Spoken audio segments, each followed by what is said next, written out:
जरा एक ऐसे आर्थिक परिदृश्य की कल्पना कीजिए जहां एक तरफ देश में हर महीने 32,000 करोड़ रुपए म्यूचुअल फंड्स और एसआईपी में आ रहे हों बिल्कुल। और देश की 70% आबादी कामकाजी हो। हाँ। और औसत उम्र सिर्फ 29 साल है। मतलब हम दुनिया की सबसे तेजी से बढ़ती हुई प्रमुख अर्थव्यवस्था हैं। तो बाहर से देखने पर सब कुछ एकदम परफेक्ट लग रहा है ना? हाँ बिल्कुल, किसी भी आम इंसान को यही लगेगा। लेकिन अब सिक्के का दूसरा पहलू देखिए। ठीक इसी समय बाजार पिछले 2 दिनों में 3.5% गिर चुका है। ब्याज दरें 7% का आंकड़ा पार कर गई हैं। और कच्चा तेल भी तो $110 के आसपास आग उगल रहा है। वही तो। और सबसे बड़ी बात यह है कि भारतीय रुपया लगातार गिरते हुए 96 के स्तर को छूने की कगार पर है।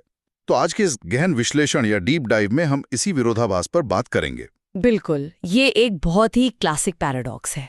हाँ, तो हमारा आज का मिशन यही है कि हम दिए गए आर्थिक स्रोतों के आधार पर ये डिकोड करें कि जब इकोनॉमी में सब कुछ इतना अच्छा है तो रुपया इतनी बुरी तरह क्यों टूट रहा है। सही बात है। और इसी बैकड्रॉप में प्रधानमंत्री की तरफ से देशवासियों को जो 7 खास चीजें करने या न करने की अपील की गई है, उसका इस पूरी आर्थिक पहेली से क्या सीधा गणितीय कनेक्शन है। एकदम सही, और इसे समझना बहुत जरूरी है। बस एक बात मैं शुरुआत में स्पष्ट कर दूं, स्रोतों में दी गई सरकारी अपीलों का विश्लेषण हम केवल और केवल उनके मैक्रो इकोनॉमिक प्रभाव को समझने के लिए कर रहे हैं। हाँ, हमारा मकसद किसी विचारधारा का समर्थन करना नहीं है। बिल्कुल नहीं। हमारा उद्देश्य बस तथ्यों और डॉलर रुपए के खेल को सामने रखना है। तो चलिए शुरू करते हैं। सबसे पहले तो ये बताइए कि हम इतना कमा रहे हैं फिर भी रुपया क्यों गंवा रहे हैं। देखिए, इस विरोधाभास को समझने के लिए हमें सबसे पहले बेसिक्स पर जाना होगा। मतलब भारत का आर्थिक मॉडल असल में काम कैसे करता है। अच्छा, दुनिया में मोटे तौर पर ग्रोथ के 2 ही मॉडल हैं। पहला है एक्सपोर्ट मॉडल, जैसे चीन, जापान, ताइवान और दक्षिण कोरिया का मॉडल। मतलब ये देश खुद के इस्तेमाल से कहीं ज्यादा सामान बनाते हैं और दुनिया भर में बेच देते हैं। एकदम सही। ये लोग एक्सपोर्ट से भयंकर डॉलर कमाते हैं, तो इनका विदेशी मुद्रा भंडार हमेशा भरा रहता है। और भारत की स्थिति इसके बिल्कुल उलट है शायद। हाँ, भारत मुख्य रूप से कंजम्पशन यानी उपभोग के मॉडल पर चलता है। ये काफी हद तक अमेरिका जैसा है। जब हमारे देश के लोग गाड़ियां खरीदते हैं, बाहर खाना खाते हैं, तो अर्थव्यवस्था तेजी से बढ़ती है। मतलब जब हम खर्च करते हैं तो इकोनॉमी ग्रो करती है। बिल्कुल, लेकिन यहीं पर एक बहुत बड़ी समस्या है। हम जो चीजें कंज्यूम करते हैं ना, उनमें से बहुत कुछ हमें बाहर से मंगाना पड़ता है, यानी इम्पोर्ट करना पड़ता है।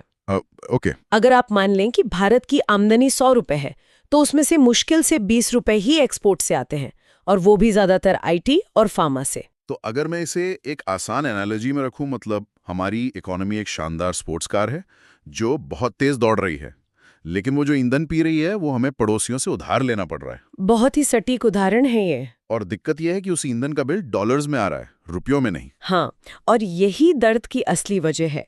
पिछले 5 सालों का डेटा देखिए, 2019-20 से लेकर 2024-25 तक हमारा एक्सपोर्ट सिर्फ 1.4 गुना बढ़ा है। अच्छा। जबकि हमारा इंपोर्ट 2.4 गुना बढ़ गया। हमारे खर्च करने की रफ्तार कमाने की रफ्तार से बहुत ज्यादा है। लेकिन एक सवाल जो अक्सर दिमाग में आता है, अगर अमेरिका भी तो हमारी तरह कंजम्पशन मॉडल पर ही है, तो उन्हें ये डॉलर वाली दिक्कत क्यों नहीं होती? अरे, क्योंकि अमेरिका अपना आयात बिल अपनी ही करेंसी यानी डॉलर में चुकाता है। वो डॉलर खुद छाप सकते हैं। क्या बात है, ये तो बहुत बड़ा फायदा है। बिल्कुल, लेकिन भारत रुपए छापकर बाहर का बिल नहीं चुका सकता। हमें डॉलर कमाकर या विदेशी निवेश लाके ही बिल चुकाना पड़ता है। तो इसका मतलब है कि हम लगातार उस डॉलर को खर्च कर रहे हैं जो हमने कमाया ही नहीं है। हाँ, जिसे हम करंट अकाउंट डेफिसिट या व्यापार घाटा कहते हैं। लेकिन अगर हम इतने सालों से निर्यात से ज्यादा आयात कर रहे हैं, तो अब तक ये काम चल कैसे रहा था? और अचानक 2025 में इतनी चिंता क्यों बढ़ गई? इस रहस्य को सुलझाने के लिए हमें करंट अकाउंट और कैपिटल अकाउंट के फर्क को समझना होगा। हाँ, ये टर्म्स बहुत सुनने में आते हैं। देखिए, करंट अकाउंट तो हमारा रोजमर्रा का आयात निर्यात का बिल हो गया, जहां हम हमेशा घाटे में रहते हैं। लेकिन इस घाटे की भरपाई अब तक कैपिटल अकाउंट से हो रही थी। इसमें वो डॉलर आते हैं जो विदेशी निवेशक हमारे शेयर बाजार या एफडीआई में लगाते हैं, या जो भारतीय विदेश से पैसे भेजते हैं। रुकिए, तो आप ये कह रही हैं कि हम अपने रोजमर्रा के राशन का बिल एक तरह से इन्वेस्टर्स के पैसे से भर रहे थे? डॉलर आने के बजाय 19.19 बिलियन डॉलर देश से बाहर चले गए। बाप रे! जब पैसे ऐसे बाहर जा रहे हैं, तो क्या हम 1991 वाले उस भयंकर आर्थिक संकट की तरफ बढ़ रहे हैं, जब हमें अपना सोना गिरवी रखना पड़ा था? नहीं नहीं, बिल्कुल नहीं।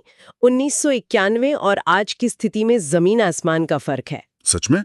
तो घबराने वाली बात नहीं है। देखिए, 1991 में हमारी इकोनॉमी सिर्फ $270 बिलियन की थी और हमारे पास फॉरेक्स रिजर्व सिर्फ $2.2 बिलियन बचे थे, जो कि बहुत कम था। बहुत ही कम।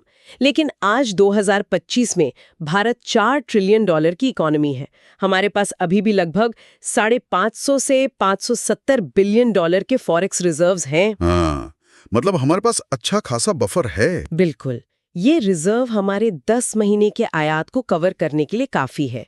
हमारा महीने का इंपोर्ट 65 से 70 बिलियन के आसपास होता है। तो अगर संकट 1991 जैसा नहीं है तो फिर अचानक ये पैनिक क्यों है? चिंता इस बात की नहीं कि रिजर्व खत्म हो गए हैं।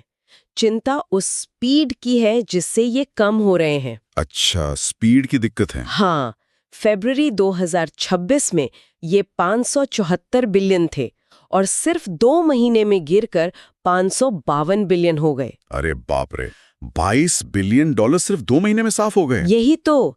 अगर कैपिटल अकाउंट से नए डॉलर नहीं आ रहे हैं तो हमें किसी भी कीमत पर डॉलर देश से बाहर जाने से रोकने होंगे।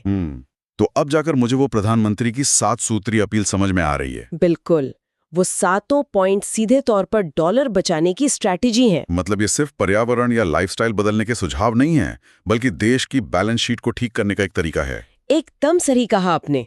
चलिए इन्हें डिकोड करते हैं। हाँ, पहला पॉइंट था वर्क फ्रॉम होम और पब्लिक ट्रांसपोर्ट का इस्तेमाल। अब देखिए, हमारा कुल आयात बिल $720 बिलियन है, जिसमें से सबसे बड़ा हिस्सा यानी 26% सिर्फ कच्चे तेल का है, जो लगभग $185 बिलियन बैठता है। हाँ, तो जब लोग घर से काम करेंगे या पब्लिक ट्रांसपोर्ट लेंगे तो सीधे तौर पर पेट्रोल डीजल बचेगा और तेल बचेगा तो डॉलर बचेंगे। क्या बात है। और दूसरा पॉइंट था 1 साल तक सोना न खरीदना। इसने मुझे बहुत चौंकाया, क्योंकि हमारे यहाँ तो शादियों में सोना खरीदना बहुत आम बात है। देखिए, भारत हर साल 800 से 900 टन सोना आयात करता है। 800 टन? हाँ, ये हमारे कुल आयात का 8% है। हम लगभग $60 बिलियन सिर्फ सोना खरीदने पर खर्च कर देते हैं। मतलब मैं जो अपने शहर में सोने की चेन खरीदता हूँ, उसका पेमेंट डॉलर में देश से बाहर जाता है। बिल्कुल। तो अगर सोना न खरीदा जाए तो सीधे विदेशी मुद्रा बचेगी। तीसरा और चौथा पॉइंट कुकिंग ऑयल कम करना और ऑर्गेनिक खेती से जुड़ा था। हाँ, हम वेजिटेबल ऑयल और कुकिंग गैस भारी मात्रा में आयात करते हैं और केमिकल फर्टिलाइजर का भी बहुत बड़ा इंपोर्ट होता है। तो प्राकृतिक खेती करने से फर्टिलाइजर का इंपोर्ट घटेगा। बहुत ही लॉजिकल है। एकदम। और 5वां पॉइंट है स्वदेशी अपनाना, यानी लोकल ब्रांड्स का इस्तेमाल करना। ये तो समझ आता है कि अगर हम विदेशी ब्रांड्स पर खर्च करेंगे तो हमारा डॉलर सीधे उन देशों की कंपनियों के पास चला जाएगा। सही बात है। और आखिरी पॉइंट भी इसी से जुड़ा है, विदेशी यात्राएं टालना। हाँ, विदेश यात्रा का तो सीधा मतलब ही है अपनी जेब से डॉलर निकालकर दूसरे देश में खर्च करना। बिल्कुल।